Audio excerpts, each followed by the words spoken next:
আজকের শব্দ ASCERTAIN। চলুন এর মানে কি আর কিভাবে ব্যবহার করা যায় জেনে নিই। আচ্ছা, কোনো কিছু শোনার পর সেটা যে একদম সত্যি তা কিভাবে নিশ্চিত হওয়া যায়? অ্যাসার্টেন শব্দটার মানে ঠিক এটাই, কোনো সন্দেহ ছাড়া একেবারে নিশ্চিতভাবে কিছু জেনে নেয়া। মানে অ্যাসিটেন কিন্তু শুধু অনুমান করা না, এর জন্য একদম পাকা প্রমাণ লাগে। চলুন একটা ছোট্ট গল্প দিয়ে ব্যাপারটা আরও সহজ করে বুঝি। রহিম একটা গুজব শুনল যে বৃষ্টির জন্য স্কুল নাকি বন্ধ, কিন্তু সে ঠিক নিশ্চিত না। তাহলে তার কাজ হলো খবরটা সত্যি কিনা সেটা অ্যাসিটেন করা, তাকে তো নিশ্চিত হতেই হবে। সে কি করল? সে সোজা স্কুলের অফিসিয়াল ওয়েবসাইটে গেল কোনো ঘোষণা আছে কিনা দেখতে।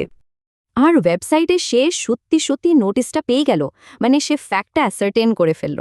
এই তো গেল গল্পের কথা। এবার চলুন কিছু বাস্তব জীবনের উদাহরণ দেখি।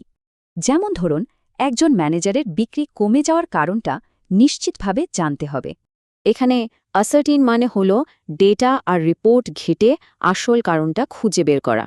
এবার বিজ্ঞানের একটা উদাহরণ দেখি। এখানে নিশ্চিত হওয়াটা কিন্তু খুবই জরুরি। মানে বিজ্ঞানী অনেক পরীক্ষা নিরীক্ষা করে তার রেজাল্ট অ্যাসার্টেন করেছেন, এটা কোনো আন্দাজ না। আরেকটা উদাহরণ দেখি গোয়েন্দা বা ডিটেকটিভদের কাছ থেকে। এখানে সত্যিটাই সব, মানে ডিটেকটিভকে পাকা প্রমাণ দিয়ে অ্যাসার্টেন করতে হবে অপরাধের সময় সন্দেহভাজন কোথায় ছিল। তাহলে চলুন পুরো বিষয়টা একবার সংক্ষেপে দেখিনি। মনে রাখবেন, অ্যাসার্টেন মানে নিশ্চিত হওয়া। এর জন্য চেষ্টা করতে হয়, আর এর কাজ হলো সব সন্দেহ দূর করা।